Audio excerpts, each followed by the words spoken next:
Welcome back to Real Attorney Reacts, the series where I analyze reader questions under Wisconsin law and provide you with opinion and analysis to aid you in your own estate planning. So I was reading Market Watch this week and came across another question that I feel would be very helpful. It has to do with a house, real estate, and estate planning. And again, Money Watch is a columnist, personal finance writer. He deals with personal finance questions, but many times I see things come through related to estate planning, probate, and real estate. And this week's is no exception. So the headline is "The house is truly in deplorable condition. My sister won't move out of our late mother's home. How do we salvage our inheritance?" And I'm going to read you the highlights. It's a very long answer, a very long question, and then we'll run through the analysis. So the reader says, "I have a long-standing financial and ethical problem that I could use some sage advice on. I will be as brief as possible. 29 years ago, upon my mother's passing, she left a small cottage to my disabled brother as a life estate. 4 other siblings, including myself, were given status as remaindermen to the property." Okay, so right off the top, those are the legal terms. If you use a life estate, the person who grants it generally is the one who would retain the life estate, meaning the ability to live there for their life. And then the people who are going to get it after they die are called the remaindermen. So it sounds like the mother did this with the 4 children as remaindermen. And people like to use life estates back in the day, but I do not really like using life estates because, as you'll see in this question, what ends up happening is all the children become joint owners in the property after the mother dies. And that can lead to trouble, as we'll see here. "My disabled brother lived there for many years until he became further incapacitated. At that point, he had a court-appointed guardian. He was placed in a long-term care facility paid for by Medicaid. Soon thereafter, my sister, the youngest remainderman, asked if she could stay in the cottage just until she got stabilized, having recently been discharged from a 6-month court-ordered lockdown drug detoxification program.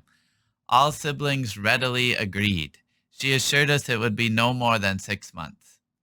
That was approximately 2010. Fast forward to 2021. So here we are 11 years later. The brother who owned the life estate died 4 years ago.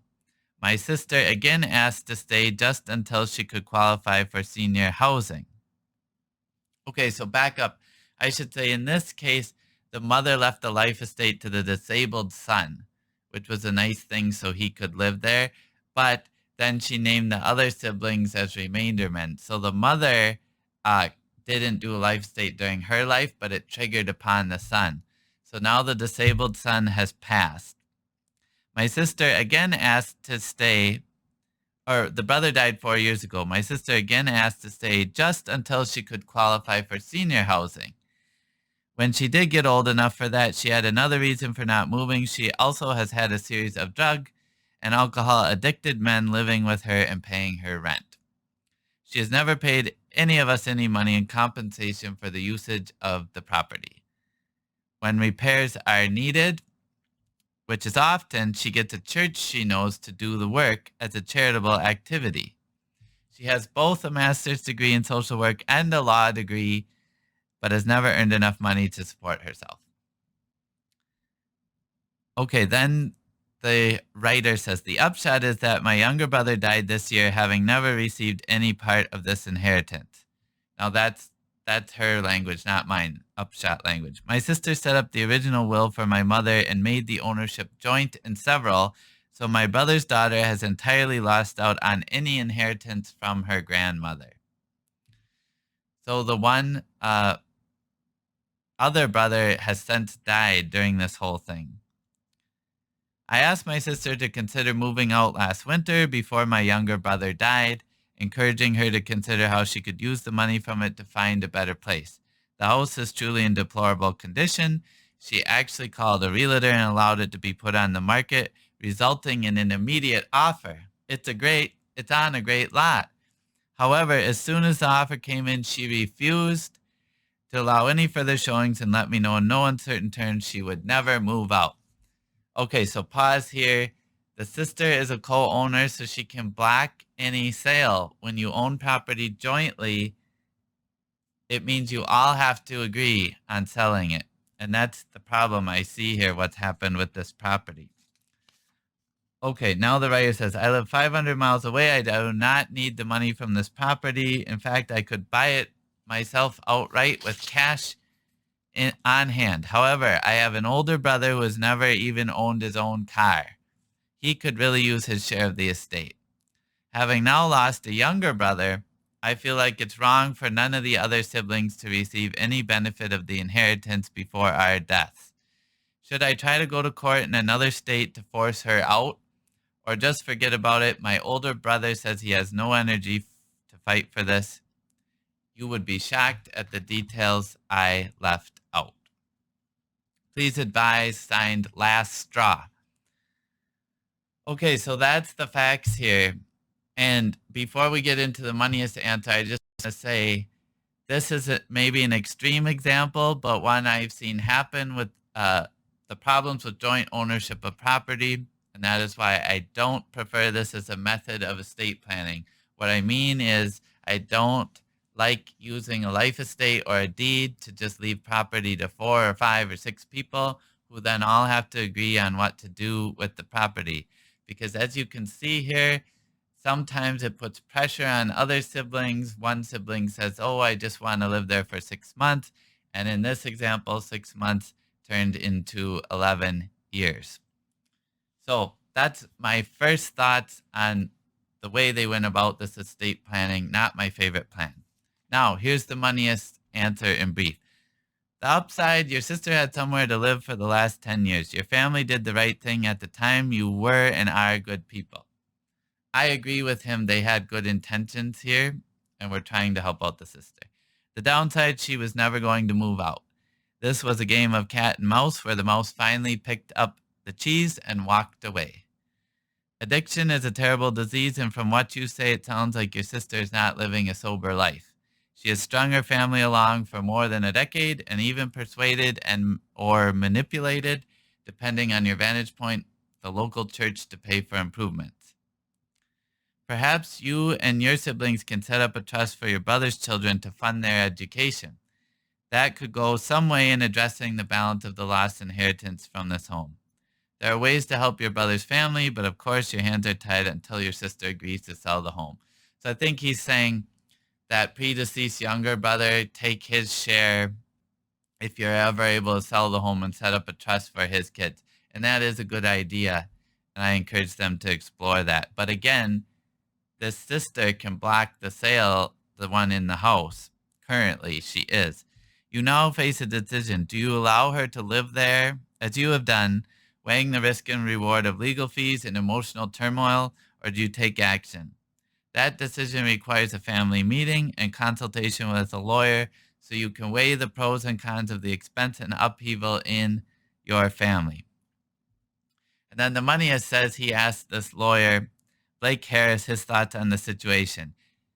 He does not believe it's worth it. If the property is owned by all of your living siblings, then each of you have the right to live there, and each of you also have the right to sell your portion of the property, he said. And I generally agree with that. Now, I don't know where the property is. The person never said. But in Wisconsin, they would all be co-owners. I haven't seen the deed, but co-owners of the property. And they would all be responsible for the maintenance, upkeep, and taxes. But they're letting one sister live there. And it sounds like, she's not paying her share or even the full share. Now, the moneyist says, if you can't live with that, an attorney could issue a partition action for the probate court to force the sale of your mother's property. The property taxes in the meantime should be paid from your mother's estate, and if not, the children or beneficiaries must pay for them. And he's right about that, but it's a life estate and they're remaindermen, so I don't even think necessarily the estate would pay this. It would be the people who own the property now, the remaindermen. So again, I'd have to look at the deed. But a partition action would be the option in Wisconsin. When you have co-owned real estate, one of the co-owners can sue and ask a judge to partition the property. Now, in the case of a small lot with a house, a judge is unlikely to literally partition. What we mean is divide it up, because it's very hard to divide a single family home. When you think of King Solomon, when the two mothers claimed the baby was theirs and they brought the baby to the king, and he said, "We'll cut it in half and you'll each get half of the baby." And in the biblical story, if you recall, the true mother said, "Stop," because she cared so much. It was her real baby. She wouldn't want the baby cut in half. And that's how King Solomon determined the owner. But in this case with real estate, that's the concept of the partition action. If you have, let's say, 160 acres, you could perhaps partition it into 40-acre parcels and 4 people walk away with 40 acres. But a lot of real estate, if it has a house, you can't divide a house into 2 in most instances, or 4. Plus, even with acreage, sometimes one acreage is worth more than the other. So, but vacant land would be an example. A judge could possibly partition it. But in a lot of other instances, if you do a partition action, what's actually going to happen is a partition sale, where the judge orders the property sold and the proceeds divided among the owners. So the moneyist says, taking legal action is a last resort, as it can be costly and time-consuming. It would likely permanently end your relationship with your sister. It could get ugly with a sheriff knocking on your sister's door, forcing her eviction. You must ask yourself as a family whether it's worth it. So I agree with his advice there. They never said the value of this property. Okay, but the lower the value, you have to realistically think about how much you want to spend on legal fees. Is it $5,000, $10,000, $20,000 to sell a property? And if the value, is lower than $150,000, that's a decision you're going to have to make. And then who fronts the fees? Because someone will need to pay the attorney on behalf of the petitioners until you get, hopefully, what you would want is the property sold. But litigation is expensive, and this is litigation. In Florida, he says, for instance, when 2 or more beneficiaries are entitled to distribution of undivided interests in any property, the personal representative or any beneficiary may petition the court before the estate is closed to partition the property, the state's probate law says. Okay, so in this instance, I'm not even sure if a probate was ever opened, if this was the only asset, the real estate, but in Wisconsin law, probate by law must be closed 6 months to 2 years is the maximum, unless extended by a judge. So if there was a probate open in 2010, it would have to be closed by now, unless special exception by the judge. If no probate was ever opened and this sister is an heir, they could petition to open a probate. But the probate alone, if this property is not under the will or anything else, it's currently co-owned with the other heirs, they're going to need, from what I see, to pursue that partition action, which is litigation itself, to force the other co-owners to sell the property. He continues, I don't know if the moneyist is in Florida, but he's quoting Florida law. The court may direct the personal representative to sell any property that cannot be partitioned without prejudice to the owners and that cannot be allotted equitably and conveniently, the statute adds. You can check the law in your state, but this is an option likely available to you and your family. So he's right. It's going to vary state to state, but likely that partition action would be there in some form. An attorney will advise you on the state law where your sister lives. She is a co-owner, after all, not a tenant or a squatter, and he's correct to point that out. If the court forces the sale of the property, it may likely be sold for less than the market value of the property. And I would generally agree with that. You're likely going to get highest and best market value by selling it on the open market, not a forced sale type of situation, because savvy buyers may take advantage, realize it's a partition sale, and get a better price.